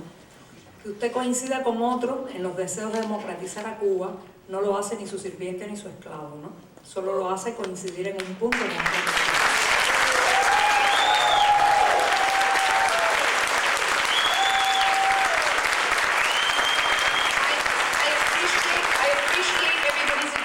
But we'll get through fewer questions if we have applause over and over again. So I suggest that we try to stick to speaking. Okay? The fact that there is a common interest on both ends, the State Department and the Cuban blogosphere, Yoani, that doesn't necessarily mean submission or a common agenda. That just means that they both have the same interest, but no association. Excuse me, if you have a question, could you please write it down? That's the procedure for today's talk. Me gustaría que recuerden cuándo fue la última vez que el gobierno cubano aceptó que dentro de la nación había una persona crítica que no fuera un agente de la CIA. Por favor, recuerden cuándo fue. She's asking you to please go back in time and remember when was the last time that there was a Cuban critical to the Cuban government that was not called a CIA agent. Acusar a las personas de estar en las órdenes del gobierno de Estados Unidos ha sido el juego retórico predilecto del gobierno cubano para sencillamente no reconocer la crítica interna. Accusing Cubans of being CIA employees has been the Cuban government's oldest rhetorical game to not allow internal criticism in the island. Bueno, Alex, si te voy a dar una mano, tú traduces del inglés al español y yo hablo así, porque es que es mucho para una sola persona. Y esto a mí me daría dolor de cabeza, okay? Yeah. Okay, Yoani. Nelson Mandela said Cuba's internationalist volunteers in Angola, some 400,000, changed the entire course of apartheid-dominated Southern Africa. As Cuban, what is your view of the internationalist and of the Cuban Revolution from Nicaragua to Grenada, Vietnam, Puerto Rico, and other targets of U.S. democracy and its armed forces? Please, everybody wants to have a question, but if you clap, we're not going to have time. Lamentablemente, en aras de la geopolítica, Unfortunately, in the area of geopolitics, murieron muchos jóvenes cubanos en esa guerra. many young Cubans died in those wars. ¿Ya? ¿No quieres decir más? Sí, exactamente. Yo pienso que en el caso especial de la guerra de Angola, más allá de la explicación gubernamental de los lazos históricos que unían a África con Cuba, en realidad lo que se escondía era una estrategia geopolítica de afiliación con la Unión Soviética. Yeah, what was also behind Cuba's involvement in Africa was an alliance with the interests of the Soviet Union. Después de morir tantos jóvenes cubanos ahí, hoy Angola es un país capitalista más, ¿no? And after so many Cubans died in this effort, Angola is now a capitalist country. Okay, next question. Yoani, ¿has tenido oportunidad de debatir alguna vez con gente favorable al régimen de manera medianamente racional? Yoani, have you had the chance to have a debate, and ever have a debate, with people who are pro-government, or well, it's here called pro-regime, in a relatively rational manner? Todas las propuestas e intentos de debatir con esas personas han terminado por parte de ellos en el grito, el insulto, o sencillamente se ausentan o no se presentan a la discusión. So all of her attempts to invite such a dialogue have either ended with screams and insults coming from them, or they have refused to engage. La penúltima vez que recuerdo, o una de las tantas veces, fue un intento de discutir con Mariela Castro. One of the last times that she tried was to have a discussion with Mariela Castro, the daughter of Raúl Castro. Cuando le pregunté que si ya los cubanos podíamos salir del armario de la sexualidad, ¿cuándo íbamos a poder salir del armario político? And so my question to her was, now that Cubans could come out of the closet in terms of sexual preference, when would they be able to come out of the closet in terms of their politics? La respuesta que me dio en el sitio web del CENESEX, el Centro de Educación y Orientación Sexual que ella dirige, And the response that she gave, which was at a public discussion in this Center for Sexual Investigation that she runs, incluía, entre otras lindezas, que yo necesitaba una terapia sexual y que fuera a recibirla en su centro. yeah, one of the things that she said in her answer was that Yoani needed to have sexual therapy and that she would be happy to provide it at the center. Excuse me, could you please, we would be happy to entertain your question. Okay, look, I don't like to have to say this, but if we can't have a civil discussion, we can't have a discussion. And I'm going to take that on as a moderator. If we cannot have a civil, organized discussion. Okay, all right, we're going to continue with the questions now. Thank you. Could you discuss the difficulty of having a family in Cuba while being a dissident? Okay. Nobody is, excuse me, sign is,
defend slavery, you know? Slavery. You can go to live to Cuba. Go to There are a Cuba, lot of baby. people Go to that have Cuba. died, eh? We all had to leave. Go to Cuba, and Go then to we'll Cuba. talk. You can go there. Then we'll talk.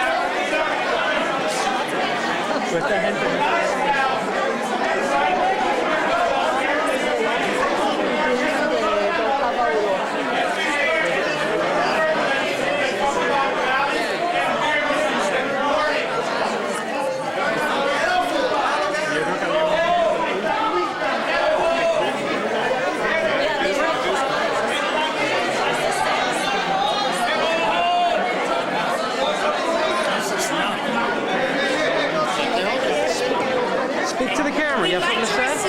Would you like? You have something to share. Say it to the camera. Tell the world how you feel. People just assaulted me and ripped up my sign. I had a totally peaceful statement that I was making about the difference between healthcare in the United States and healthcare in Cuba, and I was attacked. 15 seconds of fame, okay?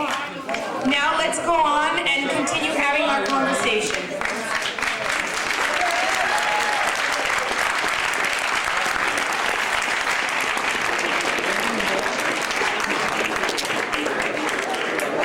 Could the press please sit down? People standing over there, could you please sit down so we can continue the conversation?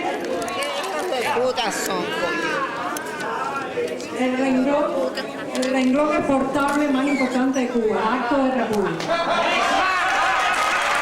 We all just witnessed a very familiar Cuban tactic, which is an act of repudiation. I have to say, and I don't usually intervene as a moderator, but that I have been really in awe of Yoani's implacable patience.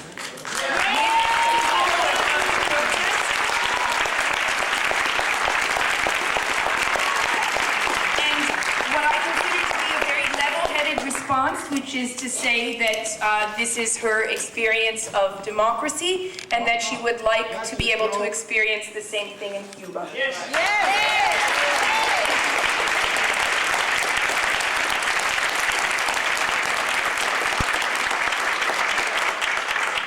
Okay, let's go on to the next question.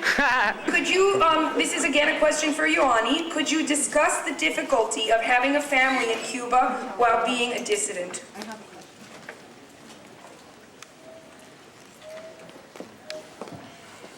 Yo tengo la infinita suerte de tener una familia que está, uno, al tanto de todo lo que hago, dos, apoyándome a cada minuto, ¿no? She is very lucky to have a family that is behind her in every way and supporting what she's doing. Pero es cierto que una de las características del aparato represivo cubano es que te dan en los seres que más quieres, o sea, presionan y afectan a los seres que más quieres. But one of the most difficult aspects of the Cuban forms of repression is that they go after your loved ones, they go after the people closest to you.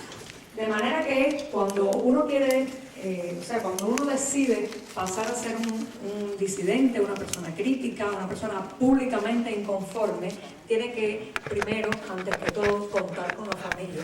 And that, so that when you decide in Cuba that you're going to be a person who is publicly critical, you really have to start by counting on your family. Las presiones entonces vendrán de todos lados. Desde amigos aparentemente ingenuos que te dicen, ¿para qué te metes en eso si tú tienes un hijo?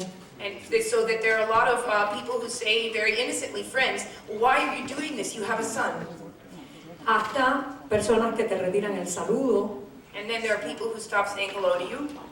También, por ejemplo, en relación con la familia, tienes que aprender a vivir bajo vigilancia. And the whole family has to learn how to live under surveillance. Saber que cada cosa que digas en tu habitación, en tu sala, cada beso que le des a tu hijo, puede estar siendo grabado con un micrófono. That everything that you're saying in your living room, in your home, that even the kiss that you're giving your son might be recorded, might be being recorded by somebody. Saber que donde quiera que vayas con ellos, puedes estar siendo observado, fotografiado, escuchado. That wherever you go with them, that they too are being surveyed, recorded, and photographed.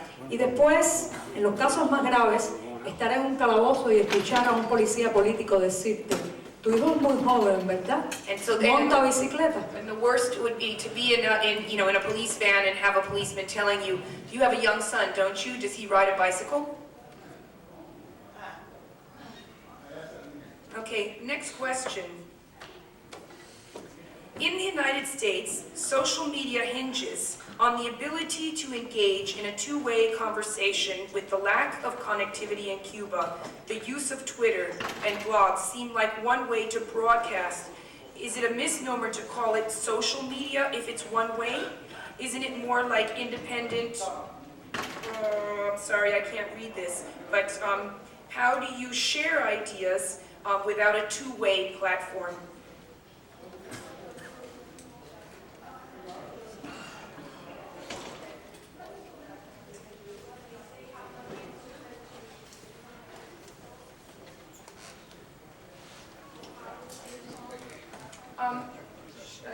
Sure, I mean, why not? Yeah.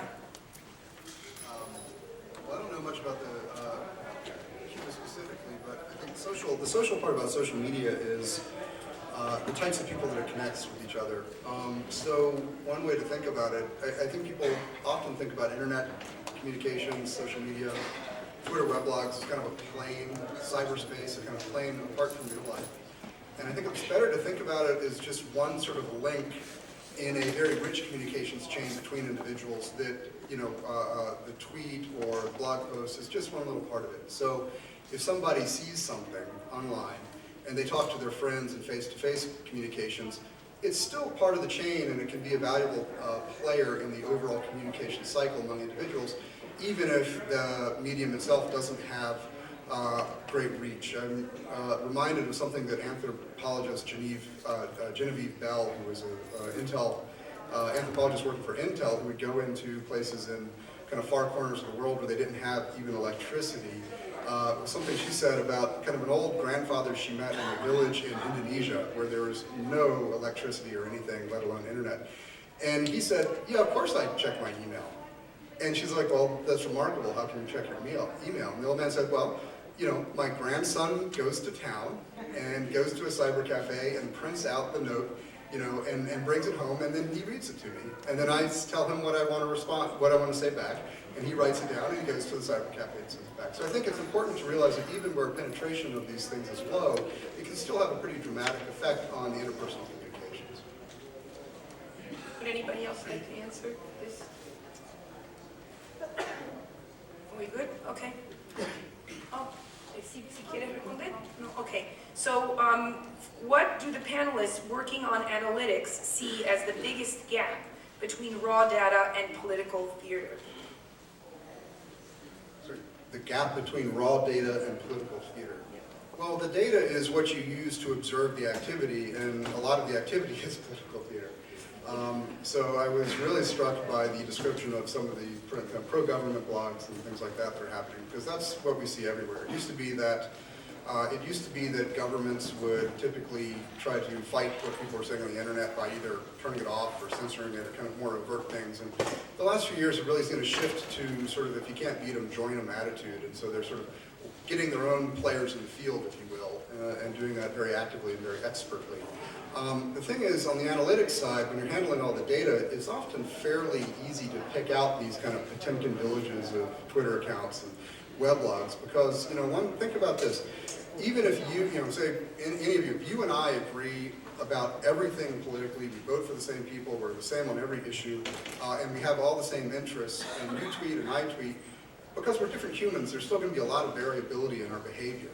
And so that variability shows up in the data. When you see very regular behavior by large numbers of actors, that's usually an indication that they're not operating as individual humans, but there's some kind of an institutional presence behind them.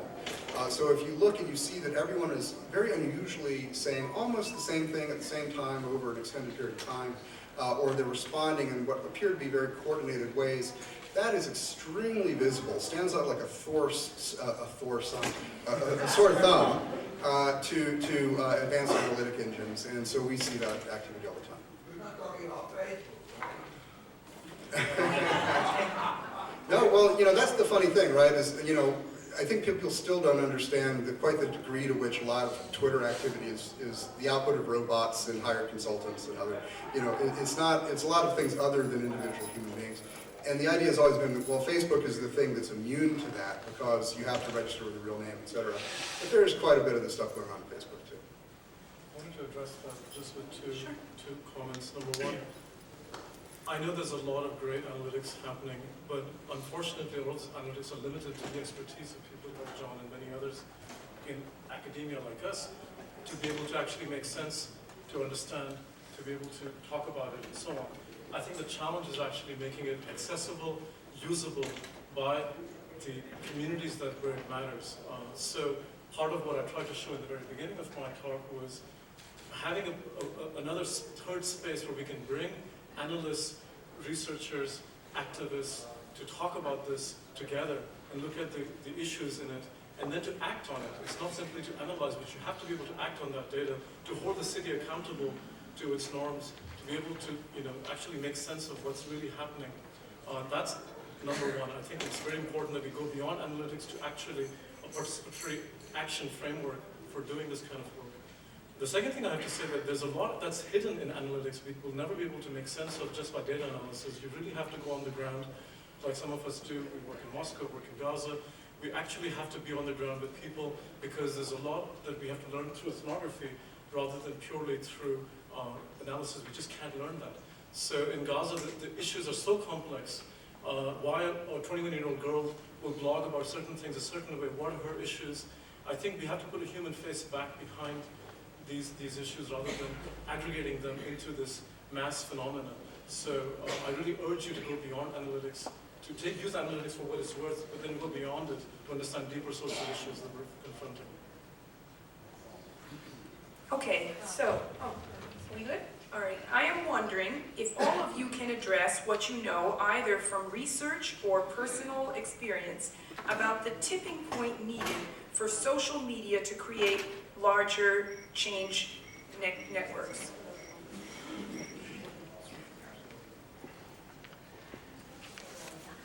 What's the tipping point for the whole panel? Well, so you only need about 1 or 2% of the population in the streets to bring down the government, right? And the most I think in the streets ever of any revolution whose numbers are known was the Iranian Revolution in 1975. It was like 10% of the population. So people often say about social media that it engages fairly small parts of the population, elite parts, and that's certainly true if you look at the numbers and kind of the distribution of activity across populations pretty much anywhere in the United States. But in terms of a tipping point, where does it lead into action? I would say that actually social media makes that less predictable than it might have been before. Because before, to actually get people mobilized around an idea, you needed cadres. You needed people that had been sort of camped out working the issue for a long time, often at great personal risk. And they would be sort of the seeds around which maybe a bunch of people could enroll themselves in some kind of activity. And you don't really need those people anymore. A lot of the stuff that happens is happening a lot more sort of spontaneously, not exactly spontaneously, but with a lot less of that kind of human organization required. Which means that these tipping points are much harder to predict. And they will happen in ways that you really can't know. So I would say that if what you're going for is some sense of, well, could you kind of hoover in all the data of everything going on online and predict, like, next week on Wednesday, the government's going to come down and there's going to be a million people in the streets. I would say no, you can't do that. And actually the fact of social media makes it, the phenomenon, less predictable itself than it might have been in the past. Would anybody else like to respond? I guess I have a couple thoughts on that. One is, I think it depends on the country, and I think it's the type of change that you hope to affect, right? Each country has a different functionality and social rules that will guide that change. When I speak in regional Russian cities, I often speak about the fact that if I have 100 people at a lecture, 150 people at a lecture, if each of them have one parent who's interested in what they're doing, and then they have a boyfriend, a girlfriend, another friend, right? We've taken that 100 and we've made it maybe 500. If they each have 2 interested friends on Facebook, that's 1,500. If you have a friend or 2 on Twitter, you're talking about 3,000. So can 100 people in a room affect change? Maybe, maybe not. Can 3,000 people who are interested begin to affect cultural change within a city? And I'm not talking about overthrowing governments, but I'm talking about affecting cultural change that will affect the way you live and function on a daily basis. Sure, right? And if you create an effort, you have success, and you have buy-in, that 3,000 people can easily become 6 next year, right? So I think it's scalable, and I think we need to look at how you're scaling the change. You don't believe me? That's too bad. I think you have to. I think you have to operate on a local level, not just think of it on a national level. What is a tipping point nationally? I think that changes from country to country. We have a lot more flexibility in certain countries than we do others in terms of our ability to engage in those conversations. I just want to put a cautionary note about our kind of excited faith in social media, because I know from many places where I've been involved. I actually grew up in Iran as a child when the Iranian Revolution was beginning. And then in Bahrain, I was protesting, and then in Tahrir Square. For some reason, I've been in these 3 different places where these protests have happened. And social media, didn't exist in Iran. It was radio, cassette tapes, and it was, solidarity movements that were beginning to happen as the Shah's regime was slumbering. In Bahrain, there was a lot happening pre-social media, and in Palestine as well. So, social media isn't the way that social movements, political movements have always operated, but it's another layer that complements what they do. If you look at what happened in Egypt, in Tahrir Square, we always talk about Wael's work from Google, who's sort of become the poster child for the revolution, and we talk about all of these bloggers. But if you look at what happened before that, I was in Egypt a year and a half before that, also in Tahrir Square, before Tahrir Square was on CNN, and it was a labor movement. It was many more activists dealing with labor migration issues that were trying to build the movement. You had to have that movement in place before the Sinai and Alexandria would sort of spur the revolution also in Tahrir. So it didn't just happen through social media. So let's try to think about the broader social political phenomena in a society.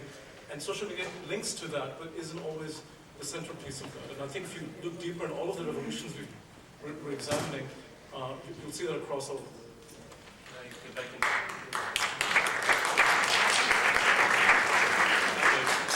Just to build on his comments briefly, I would agree. We saw 100,000 people, 200,000 people marching in Moscow, and that was a phenomenal success of social media. But you also didn't see people across the country engaging in that same kind of protest despite their ability to connect. And I don't think you can always make those assumptions. It does need to be social media as an add-on, as it were, or an ignite, or it's maybe an igniter, but it isn't the thing that can affect that change. You need so many other issues, and you need a lot of things to come together to affect that kind of change that move beyond Facebook and Twitter. Okay, so Yoani, colaboras con activistas de otros países como Palestina, Siria o otros países. Yoani, do you collaborate with activists in other countries such as Palestine, Syria, or any other countries?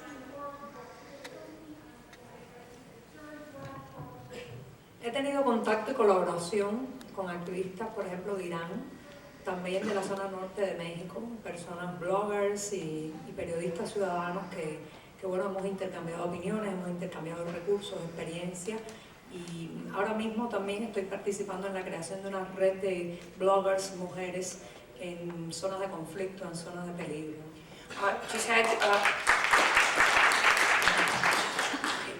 She's had communication with bloggers in Iran and also activists in northern Mexico and bloggers, and they share experiences and kind of anecdotes about their work. And she's now currently working with a group of people to form a network of women bloggers in zones of conflict. Okay. Yoani, I've read your blog, and as a, quote, journalist, unquote, I would expect you would have a more balanced and fair reporting of Cuba. You mention nothing of education or healthcare or the mass participation of Cubans across generations. Why?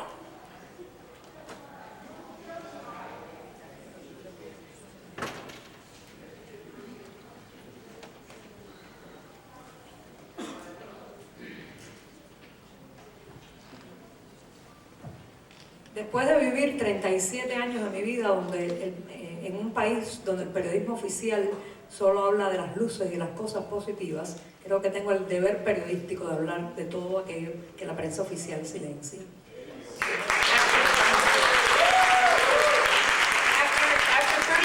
years of living in a country where the official press only spoke of the wonderful things that the revolution has done, she sees it as a journalistic duty to report on all of the things that the official press has never cared to mention. Okay, let's see. Tengo entendido que tu tesis doctoral fue sobre el discurso o retórica de las dictaduras latinoamericanas tradicionales. ¿Por qué el régimen se sintió atacado? I understand that your doctoral thesis was on the discourse or rhetoric of dictatorship in Latin America, in traditional Latin American dictatorships. Why was the regime feeling attacked?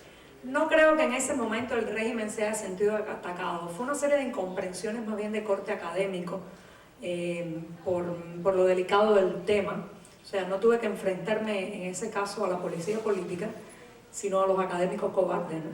She doesn't think that the regime felt threatened or attacked by her work, that the problems in the discussion about the work was really more at an academic level, and that she was facing academics who were, ¿cómo se sentían los académicos, perdón?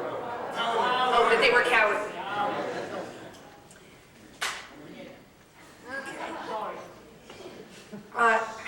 Can you explain the role of Ramiro Valdés in controlling the internet distribution in Cuba?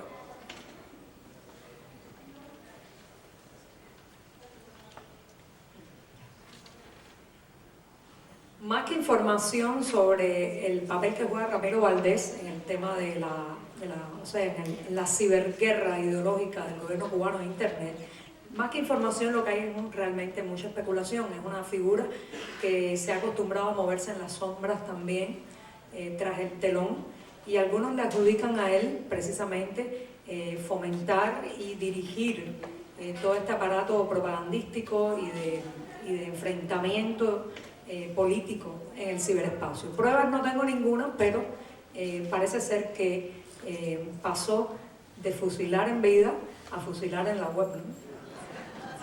Alexis, ¿me puedes ayudar? I got thrown into this job and I missed the first 3 sentences. In short, she does not have any proof that Ramiro Valdés has been the one in charge of this, although there's a lot of rumors about this, but it seems that he hasn't indeed been the one spearheading this initiative of the cyber war. But it is sort of a natural transition because he went from executing people on real life to actually executing now their reputations online. And this is Ramiro Valdés, who a Cuban project. We lost Coco for a moment. I'm taking over. I wonder if the panelists have any questions or comments for each other. I didn't give you that opportunity. Trying to take a moment to think about it. I have a question actually for Yoani. It's a hard one because she's going to be meeting Congress. You're going to be meeting Congress, I think, the next few days. And one of the congresswomen that you probably will meet is from Florida. She's a very big advocate of the Cuban Americans here.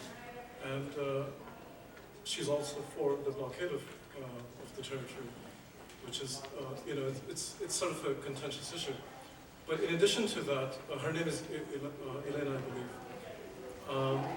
She's also very much against Palestinian human rights and the right of Palestinians to have fair right to their lands. She has blockaded, she's on the Foreign Services Committee, so she has blockaded all foreign aid to Palestinians because they put the mandate for observer status in the UN.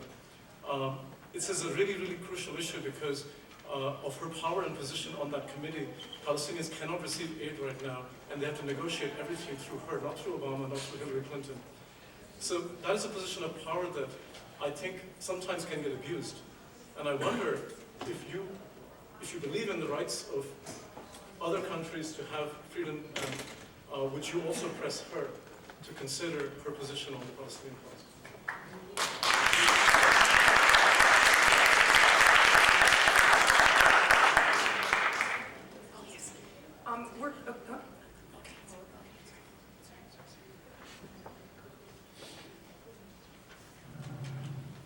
El respeto a los derechos humanos no cambia según la geografía donde uno se ubique, ¿no? O sea, no hay relativización de los derechos humanos, deben cumplirse en todas partes del mundo.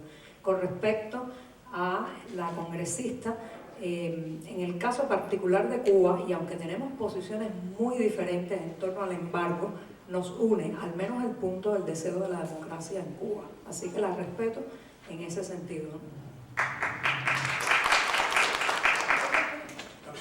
In the case of the Cuban Congresswoman, they both have different ideas, but she believes that human rights are universal and that they do not change by location or geography.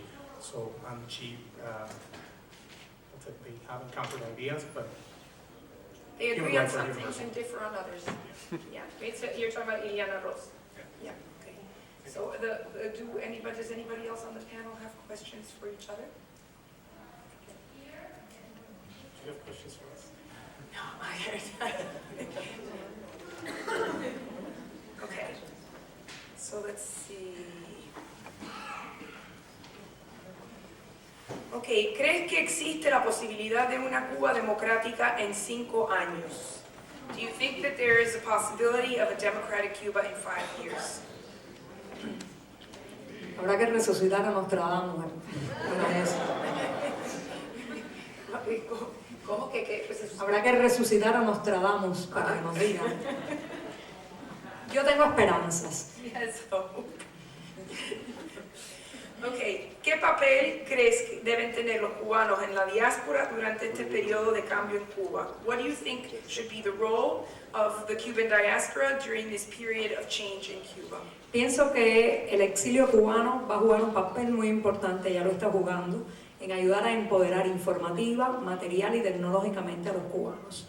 Sin esa ayuda, somos ciudadanos desvalidos a merced de un gobierno que tiene un control informativo, un control económico, un control sencillamente sobre cada aspecto de nuestra vida. Así que el exilio será determinante. The role of people of Cubans in exile is a determinant role in that the role of the support that is being provided, and that without that support, the people in Cuba are really without resources and unable to face off against a government that has totalizing control of information, of this distribution of information. Okay. We know that we know that you now oppose the blockade. Will you be making that point to the U.S. government on this trip?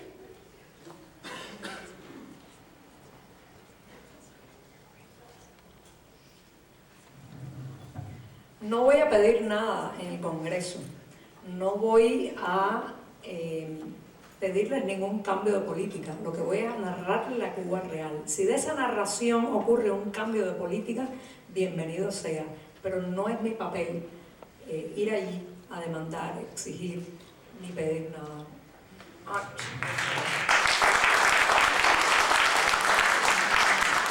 She would like for the blockade to end, but she doesn't feel that it's her role to go there and make demands to the government in Washington. I've been told that we have to begin to